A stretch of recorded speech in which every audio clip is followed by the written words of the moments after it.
So just saying some listings here, common vibration faults that we do see these: unbalance, misalignment, eccentricity, bent shaft, resonance, looseness. All of these can have varying degrees of very similar vibration signatures when we're looking at just the vibration alone. So, right, these are pretty common ones. If you are a vibration person, I would say these are some of the most common, other than maybe bearing wear. It does not have like that phase component traditionally. So this is a screenshot from the Technical Associates Level 2 training to just show this again for our folks that are not necessarily vibration people. On this left-hand side, like I mentioned, some of these faults will be at what we call 1x. This is the run speed of the machine. So as you can see, the difference here between mechanical looseness in some cases and the case here for that mass unbalance, this is basically the same exact signature, right? It doesn't take a vibration training to understand these are super, super similar. In the same way here, for the 2 times that run speed, or what we call a 2x, you can see this is very, very similar for parallel misalignment and some cases of mechanical looseness, right? So very similar patterns. It makes it very easy for the VA to not make the correct call out there. Again, considering we're getting in those more and more sophisticated interrelated components on the machinery. So there are 2 ways to approach analysis. Okay, so for the single channel phase analysis, this is kind of that more historic one, but I wanted to show this as far as the idea. So on this top graph here, you can see what we call a sine wave here. It has highlighted 1 revolution here. So when it's kind of at the 0 point, goes through its minimum, its maximum, it hits the 0 point again. That's what we call a 360-degree rotation of the shaft. From this, you have a tachometer pointed at the shaft, like I mentioned before. This will essentially signal in time the position of the shaft, right? Whatever we have marked on the shaft, in relation to the highest peak that we have in that vibration data set. Now, once we have this correlation, right, the speed and this time distance, we can figure out a phase relationship between where we're taking that first reading and the second one. So the idea with this then, okay, when this is done more frequently, the single channel phase analysis, then the analyst would go through this bottom diagram here in the bottom right called a bubble diagram. And they would essentially draw out each direction of the phase to then make relationships between these two. So again, totally works, but does have a little bit of kind of setup time, getting that tachometer in there, kind of phase correcting all of your things to that original reference point. But again, I think it's a good visual as far as the principle what's done. Now, in the case of what we're using here for our Augury sensors here is what we call the multi-channel phase analysis, so relative phase. So the idea is, if we know with confidence the position of this leftmost sensor and this rightmost sensor, as long as these are perfectly syncing in time with each other, and we know, right, the reference points, then we can say, for example, okay, this one is 90 degrees out of phase with the other one. We don't have to reference this kind of same source and do math to kind of get you back there. It makes the ability to troubleshoot phase a lot simpler.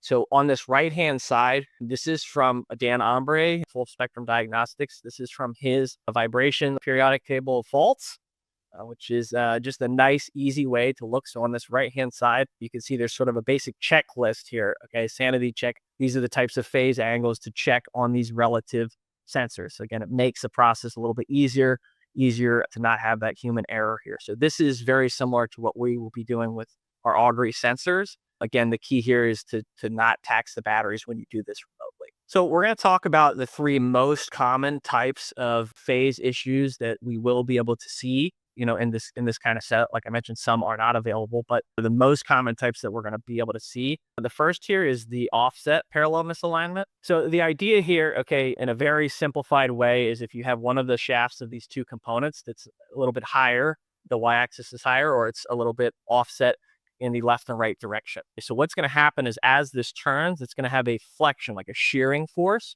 twice each time this machine moves. That will make you have a dominant frequency at your 2 times running speed. So this is the first thing we're looking for. Addition to that, once we look at the phase, we're expecting a 180-degree phase shift in one of those radial directions. So either the vertical, the horizontal, or both. And in those cases as well, we can look at the same bearing.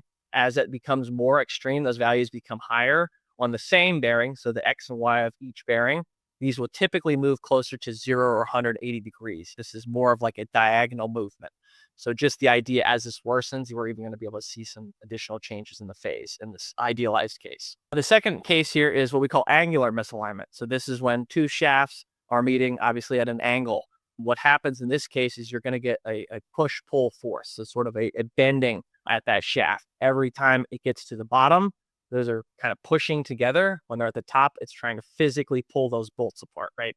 So this is very common to see in the vibration data as a 1x. So again, at the run speed in the axial direction, as well as getting that 2x component is very common because again, you're getting a force at the top and the bottom. From the phase perspective, you're going to see an 180-degree phase shift in the axial direction here, right? Because again, those forces are trying to go in opposite directions. Across the component itself, a 0-degree shift in the axial is a common thing here. So expecting either the pump or the motor to move in that direction, okay, that is something very common here as well. So again, using that phase is another piece here is common. And then the last case is what we call a mass unbalance. So there's multiple types of unbalance you can see. This is the most basic. You can see this is basically moving in a large circular pattern. The left side, which is our pump here, has that unbalanced case. So you're going to see it typically more heavily on that component. Again, the rules can deviate depending on the setup, but that's what we're showing here in the animation.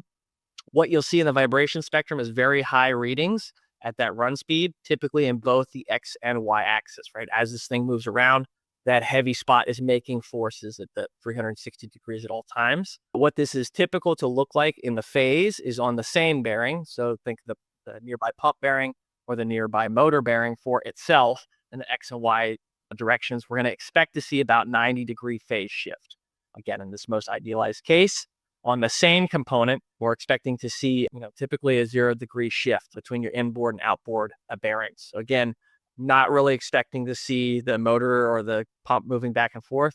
We're really just trying to see kind of this circular rocking motion is what the VA is looking for. So again, these are the three most common types we'll be seeing in the vibration data. And again, these are the three most common types that it's very difficult to analyze just with the vibration data alone.